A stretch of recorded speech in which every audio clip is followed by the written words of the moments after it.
मिलकर एक सामने आ जाएं, उस समय जब हम लोगों ने धर्म का त्याग कर दिए, कितना मजबूत किला बना रहे हैं सब, धर्म का त्याग कर दिए हों, धर्म का अतिक्रमण कर दिए हों, और जो देवता सभी देवताओं का शरीर, देवताओं का अंश हो उसके शरीर में, ऐसा देवता हजारों वर्षों के बाद वह मुहूर्त आएगा, वह देवता जो सर्वदेवमय है, वह विचित्र रथ पर, असंभव रथ पर जो बनी नहीं सके, असंभव बाणों से वह हमें मारेगा, तब हम मर जाएंगे। ब्रह्मा जी कहे ठीक है, चले गए। अब सब देवताओं को जीत लिया, तुरंत सबको जीत लिया और सबको बंदी बना लिया। अब सुख पूर्वक रहने लगे, इनको कोई देखता नहीं, तो बढ़िया बढ़िया यज्ञ करते थे, बढ़िया बढ़िया यज्ञ करते थे, गो धर्म करते थे। और जब इस प्रकार से धर्म करने लगे, तब भगवान विष्णु यज्ञों के स्वामी हैं, उनके पास सब गए कि भगवान हमारी रक्षा करिए, हे विष्टस्रवा आप हमारी रक्षा करिए। भगवान नारायण ने तुरंत ही यज्ञ कुंडों में आवाहन किया, अनेक प्रकार के भूत प्रकट हुए और वह जाकर के त्रिपुरासुर को मारने का प्रयास करने लगे। और जैसे ही वह त्रिपुरासुर के विमानों के पास गए, तैसे जल के भस्म हो गए। अब बड़ा चिंता हुआ कि वही एक शक्ति थी, वह भी चली गई, अब क्या करें। अब सब जी शंकर जी की स्तुति करने लगे। शंकर जी आशुतोष तो हैं, लेकिन वरदान की भी एक महिमा है, वरदान की भी एक महिमा है। इसलिए भगवान शंकर जी अभी प्रसन्न नहीं हुए। पुनः भगवान शंकर जी से सब स्तुति किए। उन्होंने कहे जा करके सबसे पहले हाई कोर्ट में जाओ, तब सुप्रीम कोर्ट आना। उन्होंने कहा विष्णु भगवान के पास सब पहले जाइए। भगवान विष्णु के पास सब लोग गए। भगवान विष्णु एक मुहूर्त तक विचार किए, उसके बाद उनके मन में आया और उन्होंने अपने शरीर से एक व्यक्ति को प्रकट किया। वह दूर से आ रहा था धीरे धीरे, एक हाथ में लकड़ी था और एक हाथ में कूंची। वह धीरे धीरे वो रास्ते को बहारता हुआ आ रहा था, धीरे धीरे रास्ते को बहारता आ रहा था और बड़े दुख से धर्म धर्म ऐसा कहते हुए आ रहा था। भगवान शिव जी के पास आया। उसके सिर में अक्को बाल नहीं थे, वो मुंडी था, वह मुंडी जिसके सिर में कोई बाल नहीं था, हाथ में कूंची और एक हाथ में लकड़ी लेकर के आया। भगवान से हाथ जोड़ के कहा, हे अरिहन हम क्या करें, हमें आदेश दीजिए भगवान। तब भगवान ने कहा, आज से आपका नाम होगा अरिहन। क्या नाम होगा? अरिहन। अरिहन मतलब होता है शत्रुओं को मारने वाला। देखिए शिव पुराण की कथा बहुत कम होती है समाज में, इसलिए सब लोग बड़ी एकाग्रता से सुनिए, क्योंकि भागवत तो कहीं भी होती है, शिव पुराण की कथा कहीं कहीं होती है। कहते हैं वहाँ अरिहन उनका नाम रख दिया। बोले आप जाइए त्रिपुरासुर को मोहित करिए। तब तुरंत ही उनके 4 चेला बना दिया। भगवान विष्णु ने 4 चेलों का हाथ पकड़ा दिया, ये तुम्हारे चेला रहे, क्योंकि बिना चेलों के गुरु का कोई इज्जत नहीं है। गुरु जी अकेले आके कहीं बैठ जाएं, कोई पहचानता ही नहीं है, कैसे इज्जत हो। 4 चेले होंगे, गुरु जी करेंगे, तो जो नहीं जानता है वो अभी थोड़ा सा सोचेगा गुरु जी। इसलिए 4 चेले दे दिए, नारद को बुलाया। बोले नारद जी जाकर के इनका मदद करिए। अब त्रिपुरासुर के किले में कोई भी प्रवेश नहीं कर पाता था। त्रिपुरासुर के किले में कोई प्रवेश नहीं कर पाता था। वो यद्यपि राक्षस थे, लेकिन वह जो है एक पत्नी व्रती थे, कोई भी विचारी नहीं था, सब धार्मिक थे, सब जो है अध्ययन अध्यापन करते थे और यज्ञों को करते थे, इसलिए सभी देवता परेशान थे। अब वह जब मुंडी चला 4 शिष्यों को लेकर के, नारद जी ने आगे जाकर के त्रिपुरासुर को समझाया, तीनों को, कि देखो भैया ये हमारे गुरु जी हैं। ये कौन है? हमारे गुरु जी हैं। इन्होंने हमें दीक्षा दी है, तब से हम तीनों लोगों की बात जानते हैं, इसलिए इनसे आप भी दीक्षा ले लो। देखो इनके 4 शिष्य हैं, कितने विद्वान हैं। बोले अच्छा।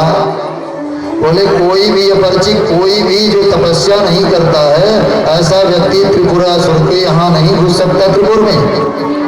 त्रिपुर में नहीं घुस सकता। तो जब नहीं घुस सकता है तो कहे सामान्य नहीं, हमारे साक्षात गुरु जी हैं, हमारे गुरु जी हैं, इनको नहीं आने दोगे। तो उन्होंने कहा कि आपके गुरु जी हैं तो बिल्कुल आए। आपके गुरुजी हैं तो बिल्कुल आए। जैसे ही उन्होंने कहा कि आने दिया जाए, वह आ गया। बोलो आप दीक्षा दीजिए हमें। बोले ठीक है, पहले दीक्षा हम आपको दे देते हैं, लेकिन शर्त एक है। क्या शर्त है? गुरु की बात कभी तिरस्कार नहीं करना चाहिए। बोले ठीक है, हम गुरु की बात तो मानते हैं, गुरु के पूजा पाठ से ही हमें सब कुछ मिला है, इसलिए हम गुरु की बात जरूर मानेंगे। जब ऐसा उन्होंने कहा तब सबको दीक्षा दे दिए। उसके बाद बोले देखो, इस संसार में तो त्रिलोकी में जो शरीर है वह पंच तत्वों का बना हुआ है। यद्यपि यह सत्य नहीं है, लेकिन सत्य बोलने के लिए गए भी तो नहीं थे। पंच तत्वों का बना, क्योंकि यह जो मनुष्य लोग है इसी में केवल पंच तत्व का है। देवताओं का भाव में शरीर है, और नरक के जो रहते हैं वो यातना में शरीर है। सबका शरीर अलग है, इसलिए अब सबका शरीर एक समान है। विष्णु आदि जो भी देवता हैं इनके शरीर भी वैसे हैं, हमारे शरीर भी वैसे, और सबकी आत्मा इनमें सब में आत्मा, हमारी भी आत्मा, आपकी भी आत्मा। इस शरीर की आत्मा जो बोलती नहीं है उसका जो है दूत है मन। मन जो बोलता है वह करने से आत्मा को सुख मिलता है। मन जो बोलता है वह करने से आत्मा को सुख मिलता है। किसी भी प्रकार से मन को संतुष्ट करना यह परम धर्म है। इससे बढ़कर के कोई धर्म नहीं है, क्योंकि मरने के बाद कौन कहाँ जाता है किसको पता। जो कुछ है इसी संसार में है, इसलिए इस शरीर को जितना सुख दे पाओ उतना दो, यही परम धर्म है। पूर्व काल में मैंने नारद जी को भी यही उपदेश दिया था। नारद जी भी हाँ जी बिल्कुल दिए थे। अब सबको समझ में आ गया। बोले देखो, जैसे मन सुखी हो, यह शरीर है, इसको बढ़िया से मलाई रबड़ी खिलाओ। एक पत्नी नहीं, 4-4 पत्नी होनी चाहिए। ऐसे तमाम प्रकार के आप वह क्रियाकलाप करो जिससे मन प्रसन्न रहे। ऐसा उन्होंने कहा। अब सबको धीरे धीरे होम्योपैथ की गोली की तरह, जैसे आज सबके संस्कार को छीना जा रहा है लंबे समय से, आप सभी जितने भी मनुष्य संस्कारहीन केवल रोबोट बन गए, केवल रोबोट बन गए। कैसे? क्योंकि इस देश में अंग्रेजों ने CCC लाया। एक CCC कंप्यूटर का कोर्स होता है ना, और वह CCC उस मैकाले ने लाया। क्या लाया? कोर्ट। एक शीशे क्या बना? कोर्ट। आप यहाँ गाली गलौज होगा, कोर्ट में न्याय होगा, साल भर मुकदमा लड़ना पड़ेगा। उसके बाद एक लाया क्लब। क्लब में सब लोग जाइए, आनंद लीजिए। दूसरा कॉलेज। अब कॉलेज में जाइए, आपको सब कुछ आता है, लेकिन अगर आपके पास मार्कशीट नहीं है तो कुछ नहीं हो सकता। इस प्रकार से तमाम ऐसे नियम बनाए गए, और जिसको हम होशियार बन करके अभी भी पालन करते हैं। पहले जो नाई हुआ करते थे, छोटे मोटे चलते फिरते डॉक्टर हुआ करते थे, आपके ऑपरेशन थोड़ी इत्यादि का कर देते थे बिना पैसा के, नीम का पत्ता भर दिया, ठीक हो गया। अब एक यज्ञ पूर्व काल में उन्होंने लाया अंग्रेजों ने, जिसका नाम है इंडियन एजुकेशन यज्ञ, कि बिना मार्कशीट के आप दुकान नहीं खोल सकते। भले आपके पास ज्ञान है, ठीक है, लेकिन बिना मार्कशीट के नहीं खोल सकते। परंपरा, इसलिए जो पारंपरिक कला थी वह चली गई। और जब परीक्षा पर सब होने लगा तो नकल भी होने लगी। कितने लोग पास हो गए बेचारे, मार्कशीट कहीं काम में नहीं आ रही है, वो केवल शादी के काम में आती है। हाँ बाबू हमारे इतना पढ़े। तो इस प्रकार से होम्योपैथ की गोली की तरह खिलाने लगे। और अब त्रिपुरासुर के तीनों राक्षसों को पसंद आ गया। वाह गुरु जी क्या बात है, हम भी तो यही चाहते थे। जब धर्म भ्रष्ट उनको कर दिया, और उन्होंने एक वक्तव्य और क्या दिया? यावत् जीवेत सुखम जीवेत ऋणम कृत्वा घृतं पिबेत् भस्मीभूतस्य देहस्य पुनरागमनं कुतः। कहते हैं यावत् जीवेत सुखम जीवेत, जब तक जियो तब तक सुख से जियो।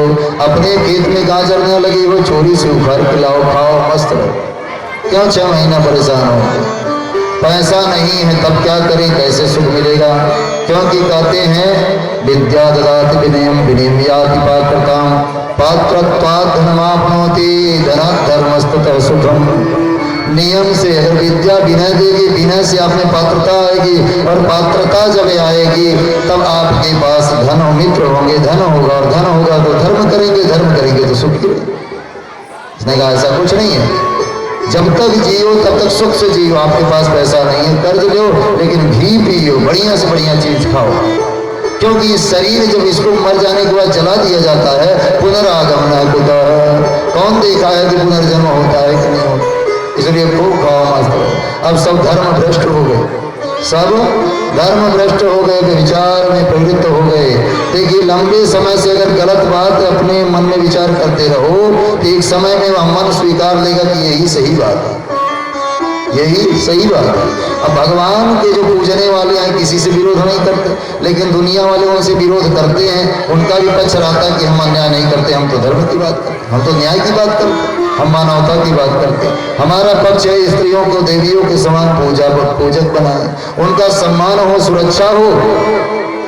तब वहां से एक युक्ति निकलती है कि भाई देखिए, ये शोषण हो रहा है, उनको घर से बाहर नहीं निकलने दिया जा रहा है, उनका भी अपना पक्ष है, इसके मानने वाले भी बढ़ रहे हैं, क्योंकि यही सूत्र है, यावत जीवित सुखम जीवित, सुख से जीवित।